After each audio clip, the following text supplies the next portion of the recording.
Well, thank you very much. It's an honor to have President Zelensky of Ukraine, and we've been working very hard, very close. So we've actually known each other for a long time. We've been dealing with each other for a long time and very well. We had a little negotiation spat, but that worked out great. I think for both countries, I think for the world, actually, beyond both countries. And we have something that is a very fair deal.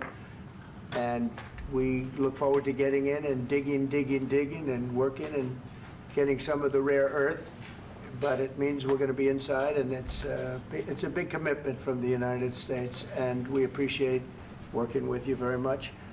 And we will continue to do that. We have had some very good discussions with Russia. I spoke with President Putin, and we're going to try and bring this to a close. It's something that you want and that he wants. We have to negotiate a deal. But we've started the confines of a deal, and I think something can happen. The big thing is the number of soldiers, mostly at this point, but soldiers being killed. You're losing thousands of soldiers. So on both sides, we're losing a lot of soldiers, and we want to see it stop. And we want to see the money get put to different kinds of use, like rebuilding. And we're going to be working very hard. But we've had a lot of very good conversations. I will say until we came along, the Biden administration didn't speak to Russia whatsoever. They didn't speak to anybody. They just allowed this to continue.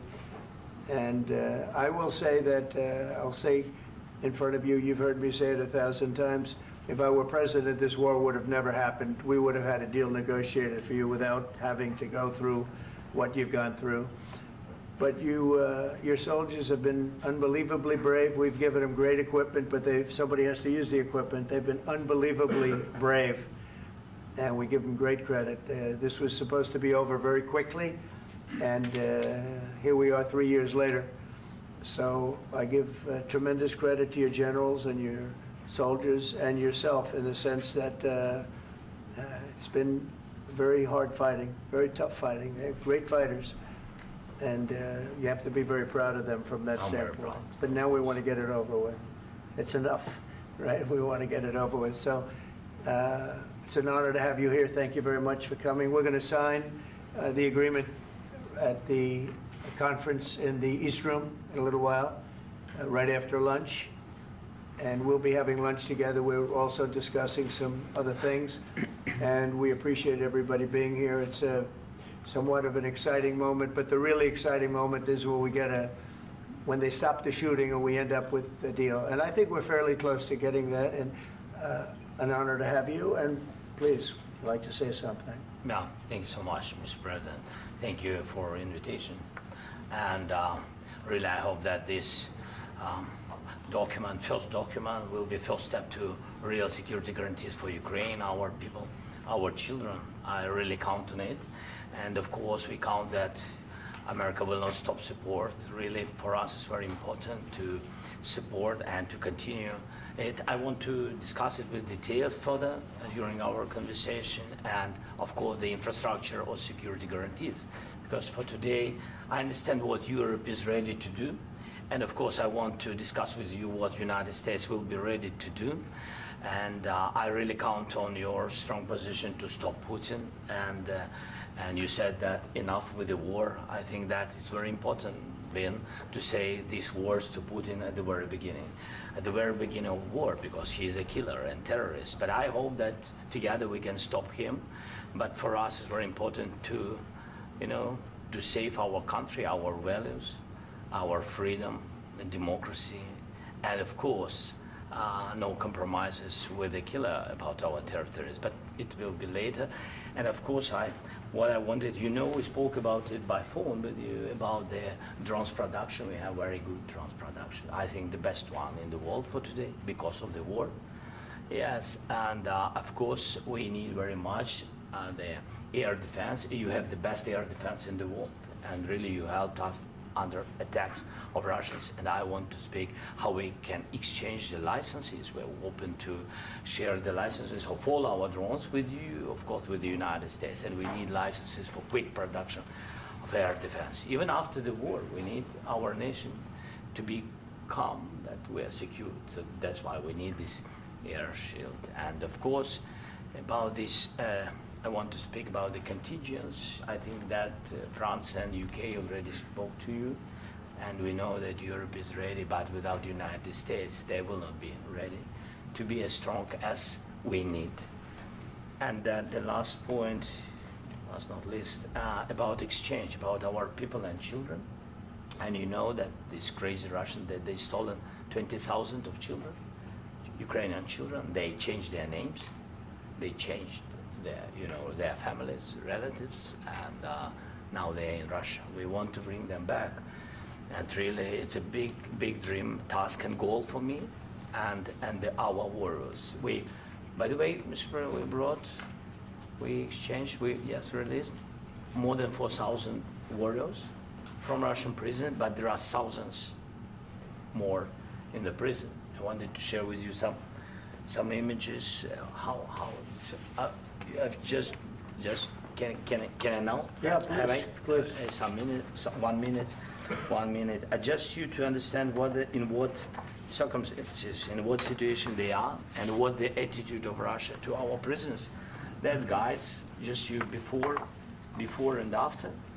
And you see before and after, just you to understand. Now thousands of such guys, ladies and men, there, and that, so they don't eat, they beat them, and they, they do a lot of, bad things. So out of, even during the war, there are rules. Everybody knows there are rules during the war. So these guys, they don't have any rules. You see that 50, 60 kilograms left, and a lot of such things. And I didn't want to show you what the changes with images of children, because I will just share with you. And, I mean, it's looking tragic. Yep, that's tough stuff. Yeah, I wanted very much to give you, and you see. Yeah. This is pastor, by the way. They stolen pastors because it's not Russian church. They stolen pastors and moved pastors to the prison. At the end of last year, we brought 3 pastors, and we could exchange them. And this is pastor, you see. Yeah, that's tough. Yeah, so I mean, this I wanted to show you, and this. So thank you very much. We want to get that ended, right? Yeah, of course. We And I want. think we will. And We have to, of course. do you have any questions, please? Mr. President, thank you, Mr. President. With how much money is the U.S. going to put into the fund that is being created today, and how does this provide long-term security for Ukraine? Well, we don't know exactly how much, because we're going to be putting some money in a fund that we're going to get from the raw earth that we're going to be taking and sharing in terms of revenue. So it's going to be a lot of money will be made from the sale and from the use of raw earth. And as you know, our country doesn't have much raw earth. We have a lot of oil and gas, but we don't have a lot of the raw earth. And what we do have is protected by the environmentalists, but that can be unprotected. But still, it's not very much.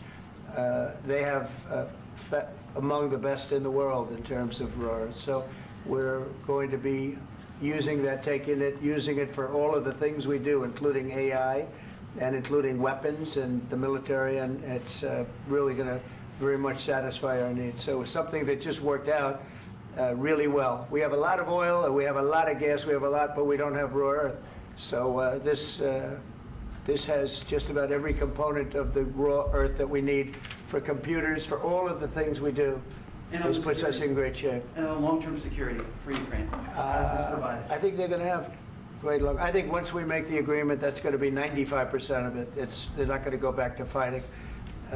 I've spoken with President Putin, and I feel very strong. I've known him for a long time, and I feel very strongly that they're very serious about it, and we'll make a deal. And when the deal is made, I don't think, we talk about security. Everyone's talking about the other day, all they talked about was security. I said, let me make the deal first. I have to make the deal first. I don't worry about security right now. We have to have a deal, because right now, last week, 2,000 soldiers died on both sides. 2,000. And they're losing 1,000, 2,000, 3,000 a week. So as we sit here and we talk, people are getting shot and dying on the battlefield. And you know, they're not American soldiers, but they're Russian soldiers and they're Ukrainian soldiers, and we want to be able to stop it. And we want to be able also to spend money on other things. We don't want to, this is a tremendous amount of money. And what the Biden administration did was terrible. They were giving money, but he had no security on the money. Europe, as you know, gave much less money, but they had security. It was in the form of a loan. They get their money back, and we didn't. And now, at least we're protected because the American taxpayer has to be protected too. But this is an incredible agreement for Ukraine because we have a big investment in their country now, and what they have, very few people have. And we're able to really go forward with very, very high-tech things and many other things, including weaponry that we're going to use in many locations, but that we need for our country. Mr. President, This allows us to do that. will you continue? Will you continue? I'm sorry. Sending military aid. Yes, go ahead, please. If I can just, yes. In the document, there is one of the very important points. If we speak about business and investment, we never had LNG terminals in Ukraine. This document will open. I mean, the next documents, but anyway, here we see in the framework, we see really goodwill for this. LNG terminals for us is very important, and I think for security of European continent. We have the biggest storage, gas storage. We have the biggest in Europe. Yes, yes, and we can use it. Use it for LNG. Use it for LNG, and we will do it. And really, we can help Europe because Europe really helped. President Trump said that they made less support, but they are our friends and they are our very supportive partners. They really gave a lot, Mr. President. They did. They gave a lot, but they gave much less. No. Much less. No. No. Not you. No. Okay. Okay.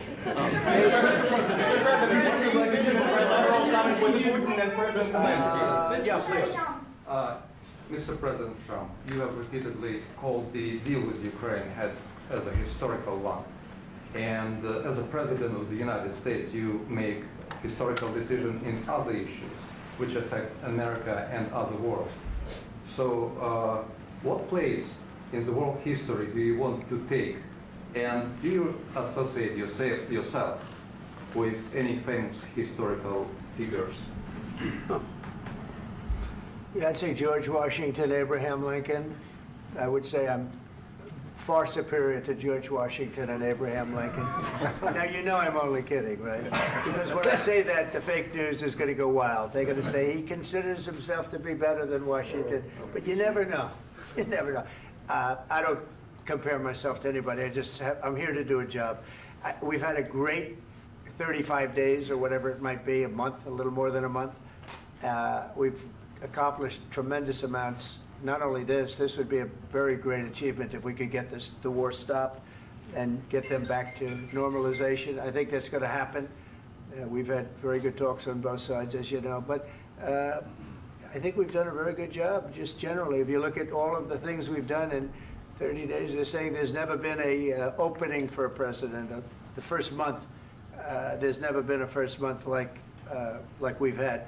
And this is one of the very important things. This, to me, is one of the most important things because we have tremendous death taking place as we speak, and I don't want to have that. You know, think of the parents, whether they're in Russia or Ukraine, think of the parents of all these people being killed needlessly. They came to our territory.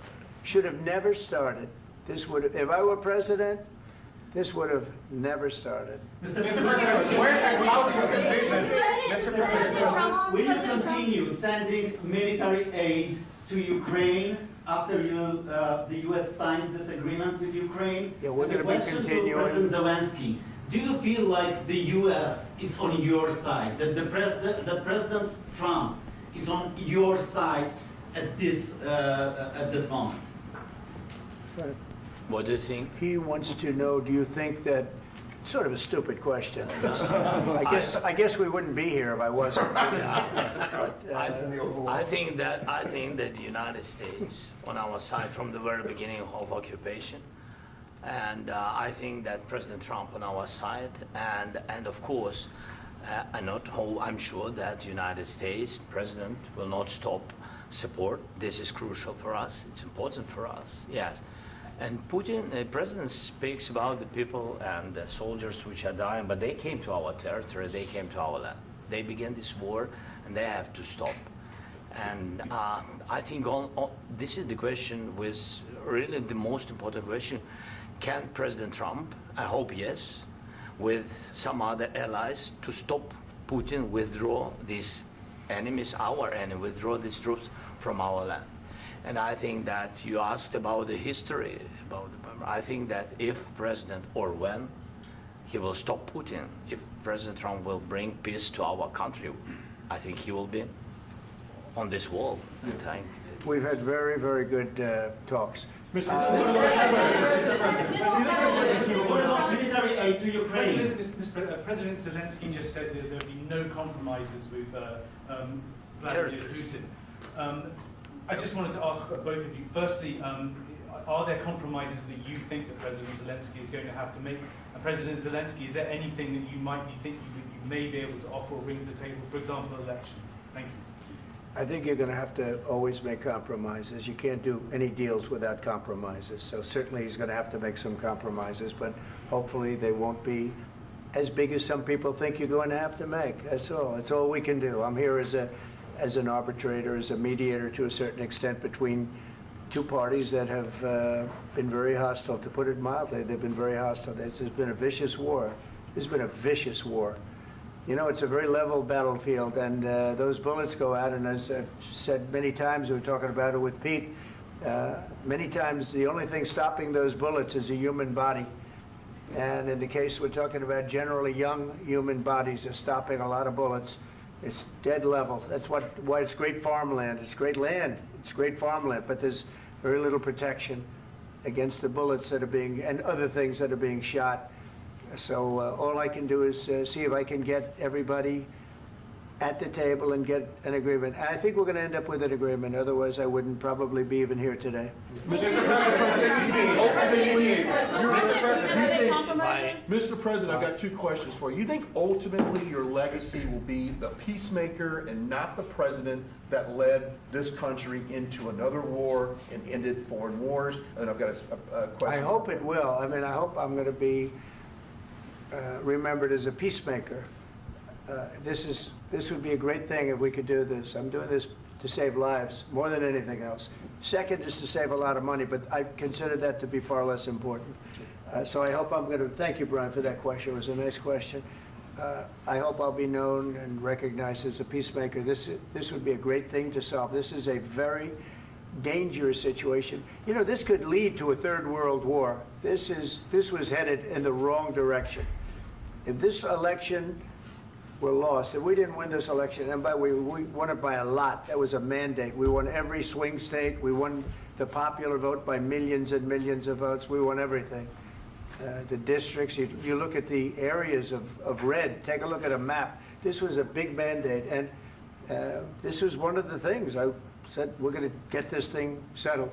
If we didn't win, I think this could have very well ended up in a third world war, and that would not have been a good situation. What was your second question? And my second question for President Zelensky, why don't you wear a suit? You're at the highest, why don't you wear a suit? You're at the highest level in this country's office, and you refuse to wear a suit. Just want to see if do you own a suit? Yeah, problems. A lot of Americans have problems with you not Really? respecting I the don't have dignity of this such- office. I will wear a costume after this war will finish. Okay. Yes, maybe one. Maybe something like this? something like Yes, yours. sir. Yes. That'd be great. Maybe something better. I don't know. We will see. Maybe something cheaper than. Yeah. Thank you. Thank you. President Thank you. Trump. Thank you, President Trump. You said yesterday that you have. Are you going to send more arms to Ukraine in case there's no peace? Yeah, we're going to have arms to Ukraine, yeah, sure.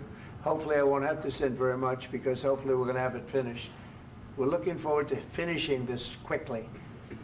We're not looking forward to sending a lot of arms. We're looking forward to getting the war finished so we can do other things. But we very much appreciate the agreement, because we needed what they had, and we're treating, you know, our country is now treated fairly. Biden didn't do that. He didn't know what the hell he was doing. This should have never happened. This should have never started.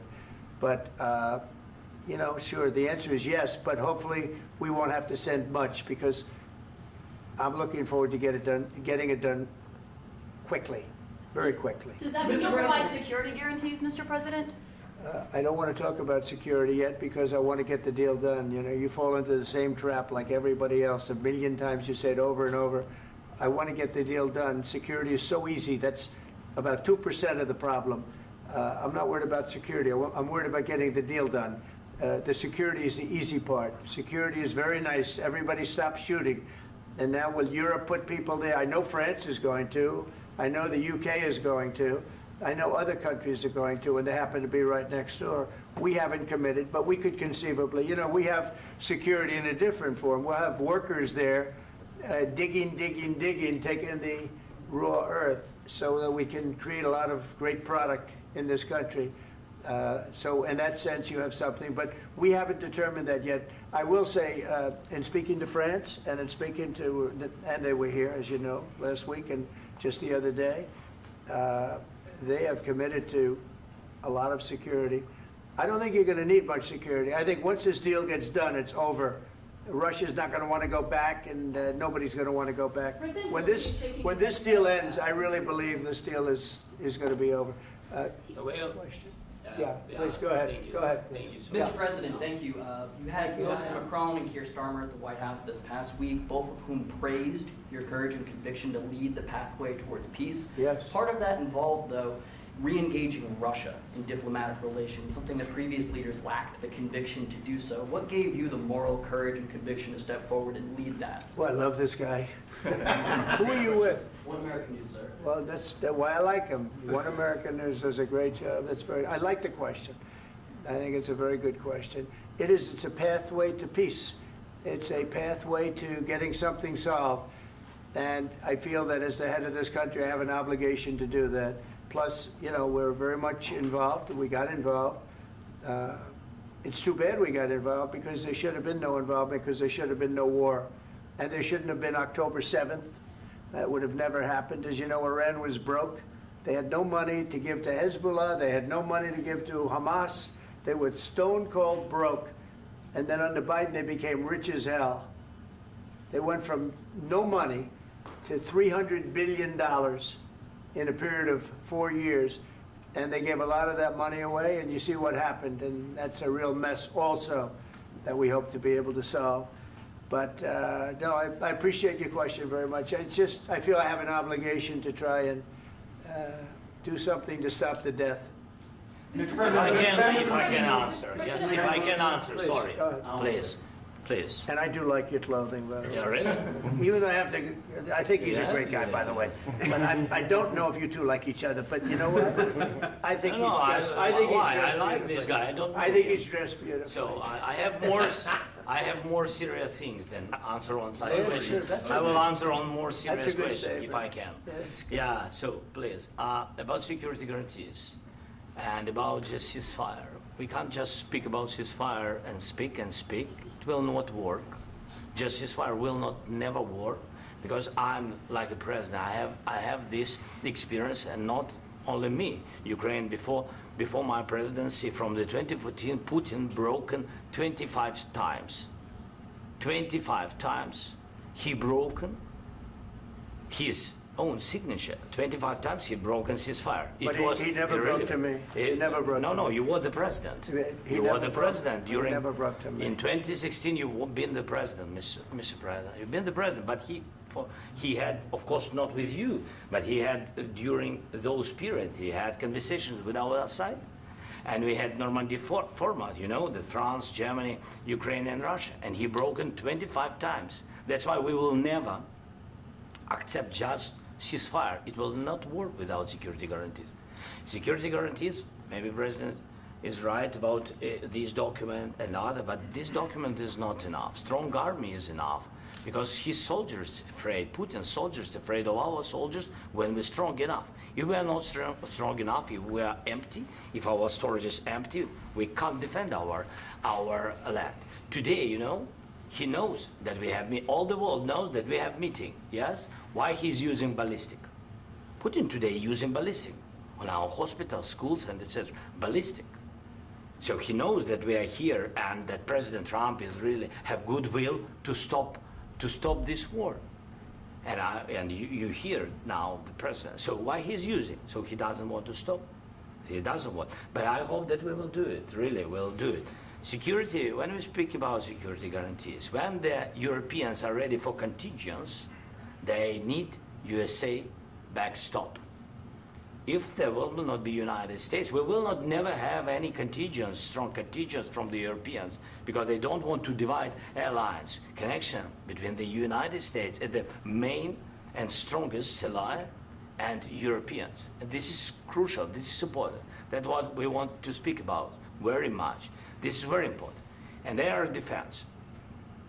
So air defense, really, we have big deficit with all these systems, and we need to provide this. We need it very much. Otherwise, Putin will never stop, and will go further and further. He doesn't want. He hates us.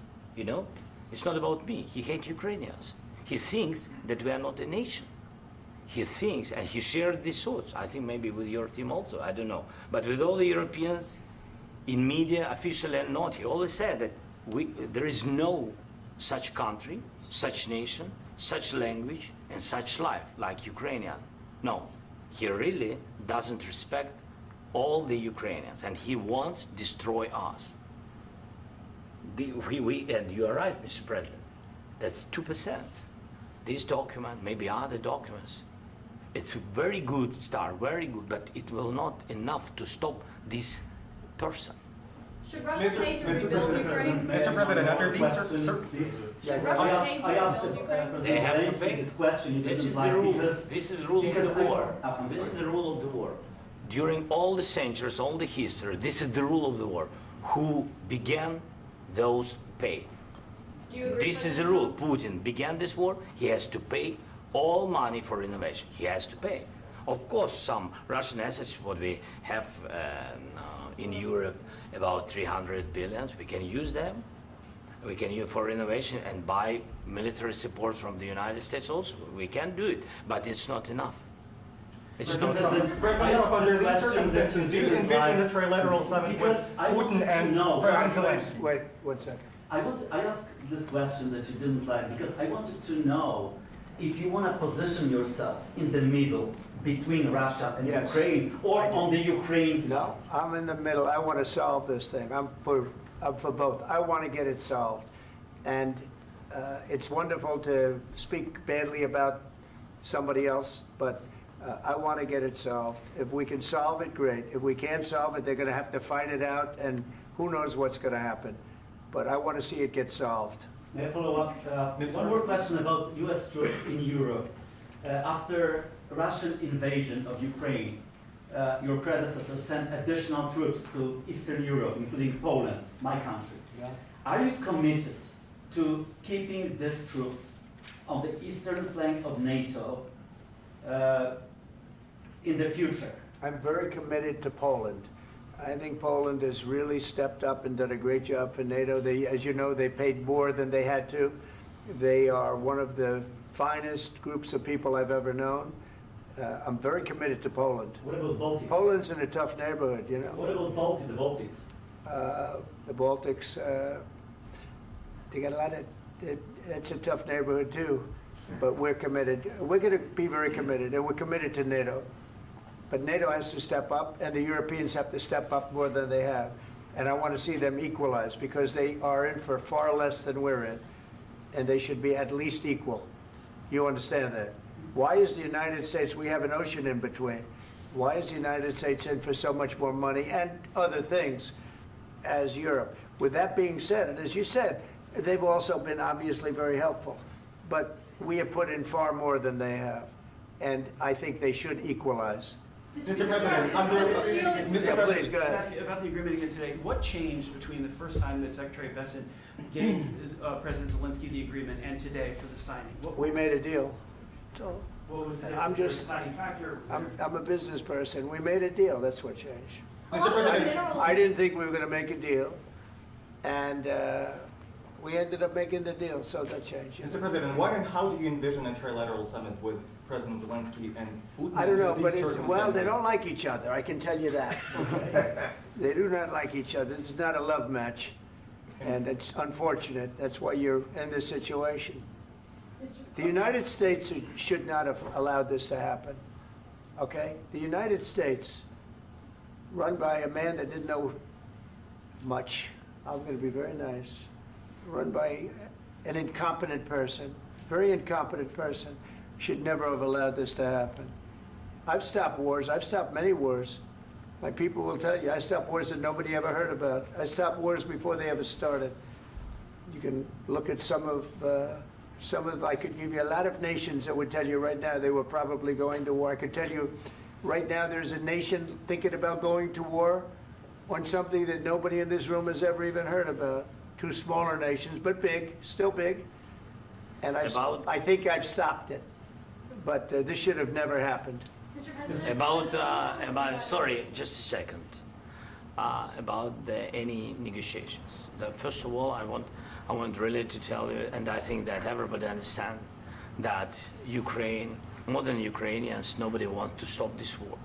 But at the future, any negotiations, it's understandable that two sides of the war, not Russia and the United States, because this is not the war between Russia and the United States. This is war of Russia against Ukraine and Ukrainian people. So these two sides will be at the anyway will be at the negotiation table. Then of course United States, like the strongest partner of the Ukraine, and of course Europe.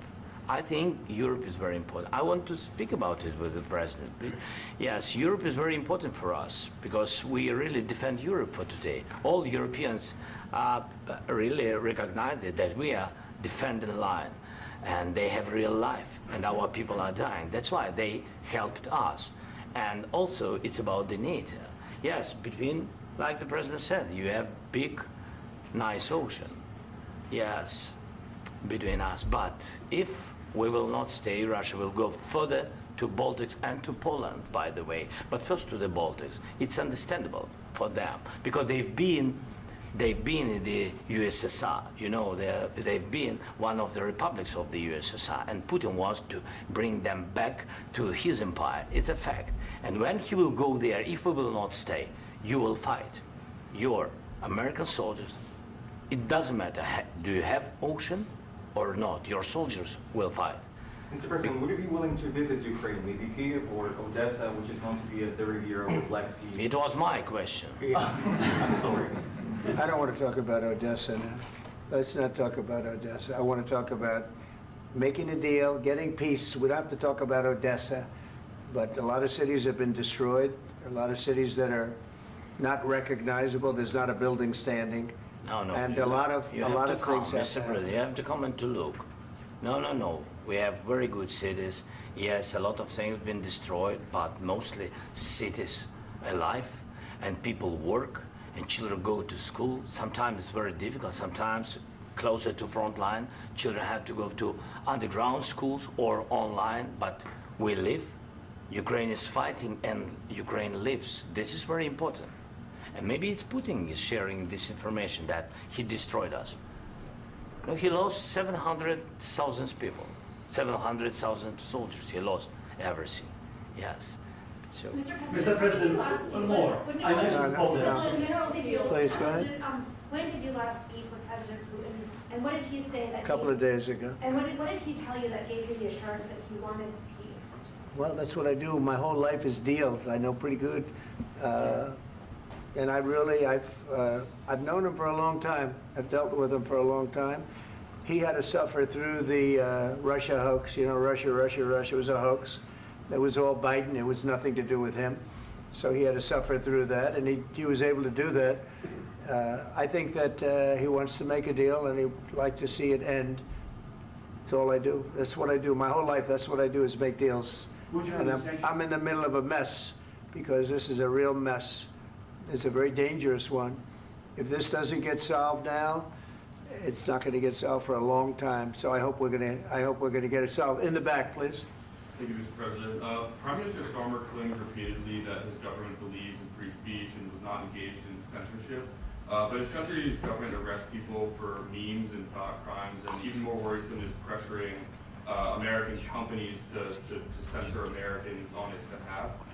How can he be a reliable, trustworthy partner when he says things that are demonstrably false on such an important topic? Well, we actually spoke to him about that yesterday, and we thought they took it very, very much too far. JD was very strong on it, so was I, so was Marco, and we've been speaking to him about it. Marco, would you like to say something about that? We have concerns, obviously, with the conduct of those, particularly as it impacts Americans. And there's real concern that American speech, which is online, could fall into the hands of British or any country's jurisdiction.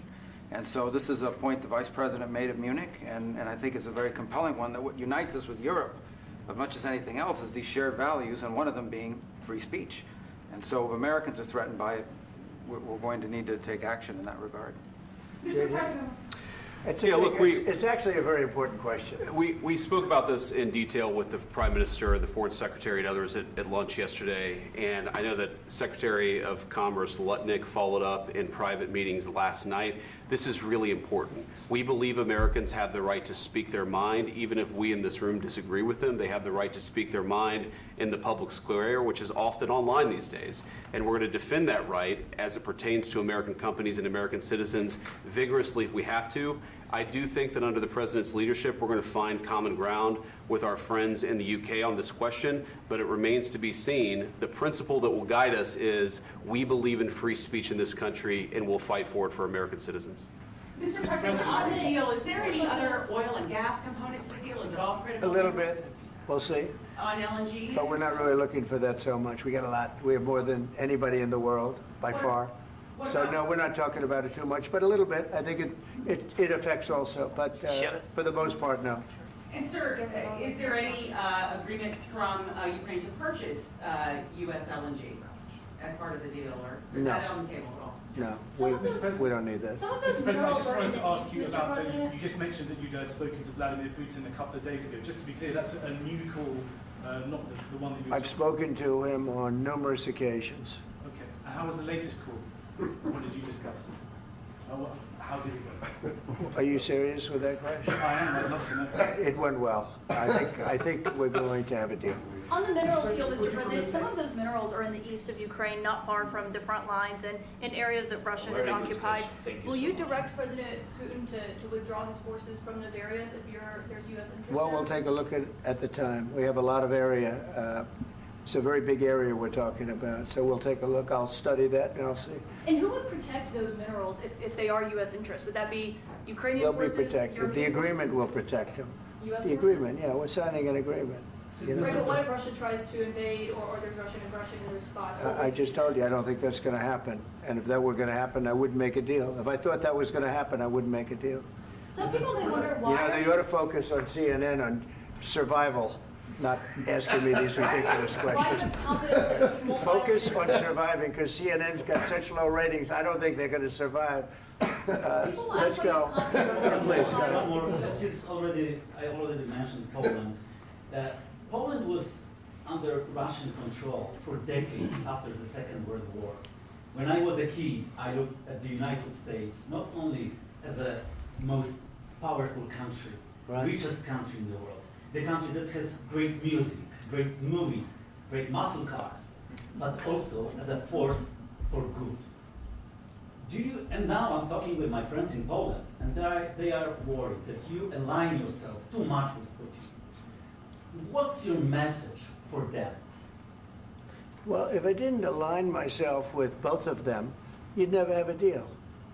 You want me to say really terrible things about Putin and then say, "Hi, Vladimir, how are we doing on the deal?" That doesn't work that way.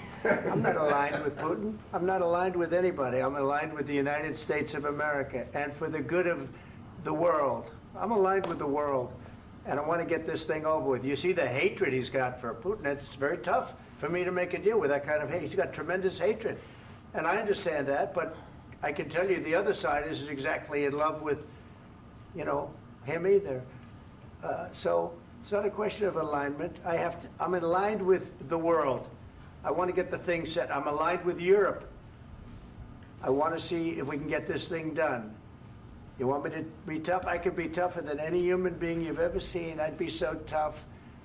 But you're never going to get a deal that way, so that's the way it goes. All right, one more question. Hey, I want to respond to this. So look, for 4 years in the United States of America, we had a president who stood up at press conferences and talked tough about Vladimir Putin, and then Putin invaded Ukraine and destroyed a significant chunk of the country.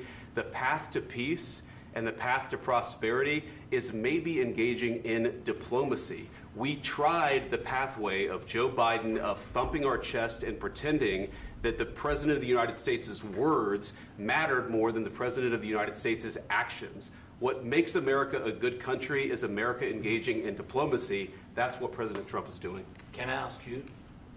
Sure. Yeah? Yeah. Okay. So he occupied our parts, big parts of Ukraine, part of East and Crimea. So he occupied it on 2014. So during a lot of years, so I'm not speaking about just Biden, but those time was Obama, then President Obama, then President Trump, then President Biden, now President Trump, and God bless, now President Trump will stop him. But during 2014, nobody stopped him. He just occupied and took. He killed people. You know what the contact line? 2015. 2014. 2014 and 2015. 2014. Yeah. So I was not here. Yeah, but That's exactly right. Yes, but during 2014 till 2022, yeah, the situation the same. The people are been dying on the contact line. Nobody stopped him. You know that we had conversations with him, a lot of conversation, my bilateral conversation, and we signed with him. Me, like a new president. In 2019, I signed with him the deal. I signed with him, Macron and Merkel, we signed ceasefire. Ceasefire. All of them told me that he will never go. We signed with him with gas contract. Gas contract. Yes, but after that, he broken this ceasefire. He killed our people and he didn't exchange prisoners. We signed the exchange of prisoners, but he didn't do it. What kind of diplomacy, JD, you are speaking about? What do you mean? I'm talking about the kind of diplomacy that's going to end the destruction of your country. Yes, but if you Mr. President, with respect, I think it's disrespectful for you to come into the Oval Office and try to litigate this in front of the American media. Right now, you guys are going around and forcing conscripts to the front lines because you have manpower problems. You should be thanking the President for trying to bring an end to this conflict. Have you ever been to Ukraine that you say what problems we have? I have been to. Count once. I've actually watched and seen the stories, and I know what happens is you bring people, you bring them on a propaganda tour, Mr. President. Do you disagree that you've had problems bringing people into your military? We have problems. And do you think that it's respectful to come to the Oval Office of the United States of America and attack the administration that is trying to prevent the destruction of your country? A lot of questions. Let's start from the beginning. Sure. First of all, during the war, everybody has problems. Even you, but you have nice ocean and don't feel now, but you will feel it in the future. God bless. You don't know that. God bless. You don't God know bless. that. You will not have a war. Don't tell us what we're going to feel. We're trying to solve a problem. Don't tell us what we're going to feel. I'm not telling you. Because I'm you're in no answering on position this to question. dictate that. That's Remember exactly what this. you're doing. You're in no position to dictate what we're going to feel. We're going to feel very good. You will feel influence. We're going to feel very good and very strong. You will feel influence. You're right now not in a very good position. You've allowed yourself to be in a very bad position, and he happens to be right about it. From the very beginning of the war. You're not in a good position. You don't have the the cards right now. With us, you start having not cards. playing cards. Right now, you don't. I'm very You're playing serious, cards. Mr. President. You're I'm playing very cards. serious. You're I'm gambling the with the president lives in of war. millions of people. You think You're you- gambling with World War III. what you're You're speaking gambling about? with What you're World speaking War about? III. And You- what you're doing is very disrespectful to the country, this country. That's with back all to respect to you. your Far country. more than a lot of people said very they respect. should have. Have you said thank you once? This A lot entire of meeting? times. No, in this Even entire meeting, today. have you said thank Even you? today. You went to Pennsylvania and campaigned for the opposition in October. Offer some words of appreciation for the United States you're of speaking America about? and the president who's trying to save your country. Please, you think that if you will speak very loudly about the war, you He's can... not speaking loudly. He's not Yeah. speaking loudly. Your country is Can I- in big can I- trouble. Can I Wait a answer? minute, no, Can you've I done a lot answer? of talking. Your country is in big trouble. I know. You're not I winning. know. You're not winning this. You have a damn good chance of we are coming out staying, okay because of Mr. us. President, we are staying in our country, staying strong from the very beginning of the war. We've been alone, and we are thankful. I said thanks You haven't in been this alone. cabinet, You and haven't not been only alone. in this We cabinet. gave you, through I this said thank stupid you. president, $350 billion. You We voted gave for you your military president. equipment, You and you voted men for are your brave, president. but they had to use our military. What about Vance? If you didn't have You our invited military me- equipment, you invited if me you to didn't speak- have our military equipment, this war would have been over in 2 weeks. In 3 okay? days, I heard it from Putin. In 3 days, this is something Maybe new. less. In 2 weeks, of course, yes. It's going to be a very hard thing to do business like this. I Again, tell you. just say thank you. I said a lot of times thank you to American people. Accept that there are disagreements, and let's go litigate those disagreements rather than trying to fight it out in the American media when you're wrong. We know that you're wrong. But you see, I think it's good for the American people to see what's going on. I understand, sir. I think it's I very understand. important. That's why I kept this going so long. You have to be thankful. You don't have the I'm cards. thankful. You're buried there. Your people are dying. tell you You're again, running I low know. on soldiers. Don't- Listen, don't please, you're running Mr. low on President. soldiers. It would be a damn good thing. Mr. And then President. then you tell us, I don't want a ceasefire. I don't want a ceasefire. I want to go and I want this. Look, if you could get a ceasefire right now, I tell you, you take it so the bullets stop flying and your men stop getting killed. Of course, we want to stop the war. But you're I saying said- you don't want a ceasefire. But I said to you, I want a ceasefire. with guarantees. Because you'll get a ceasefire faster than an agreement. Ask our people about ceasefire, what they think. That wasn't doesn't with matter me. for you what- That what wasn't this with me. means. It That was with wasn't with a you. guy named Biden, who was not a smart person. But this That is was your- with, this that is was with your Obama. president. It was your president. Excuse me. That was with Obama, who gave you sheets, and I gave you javelins. Yes. I gave you the javelins to take out all those tanks. Obama gave you sheets. In fact, the statement is, Obama gave sheets and Trump gave javelins. You got to be more thankful, because let me tell you, you don't have the cards. With us, you have the cards. But without us, you don't have any cards. One more question to Mr. Vice President. I'm sorry. It's going to be a tough deal to make, Um, because the attitudes have to change. what if Russia breaks ceasefire? What if Russia breaks peace talks? What do we do then? I understand that it's a heated conversation right now. What are you but saying? what if She's asking, what if Russia Putin breaks the breaks ceasefire? What if anything? What if a bomb drops on your head right now? But they have Okay? broken What if they ceasefire broke it? many I don't know. They broke it with Biden, because Biden, they didn't respect him. They didn't respect Obama. They respect me. Let me tell you, Putin went through a hell of a lot with me. He went through a phony witch hunt where they used him and Russia. Russia. You ever hear of that deal? That was a phony Hunter Biden, Joe Biden scam. Hillary Clinton, Shifty Adam Schiff. It was a Democrat scam. And he had to go through that. And he did go through it. We didn't end up in a war. And he went through it. He was accused of all that stuff. He had nothing to do with it. It came out of Hunter Biden's bathroom. It came out of Hunter Biden's bedroom. It was disgusting. And then they said, oh, the laptop from hell was made by Russia. The 51 agents. The whole thing was a scam. And he had to put up with that. He was being accused of all that stuff. All I can say is this. He might have broken deals with Obama and Bush, and he might have broken them with Biden. He did, maybe. Maybe he didn't. I don't know what happened. But he didn't break them with me. He wants to make a deal. I don't know if you can make a deal. The problem is, I've empowered you to be a tough guy. And I don't think you'd be a tough guy without the United States. And your people are very brave. But you're either going to make a deal or we're out. And if we're out, you'll fight it out. I don't think it's going to be pretty, but you'll fight it out. But you don't have the cards. But once we sign that deal, you're in a much better position. But you're not acting at all thankful. And that's not a nice thing. I'll be honest, that's not a nice thing. All right, I think we've seen enough. What do you think? What's huh? this negotiation? This is going to be great television, I will say that. All right. We'll see what we can do about putting it together. Thank you, sir. I need the back of We'll see. I don't know. All right, guys, come on. Wait, President. Hey,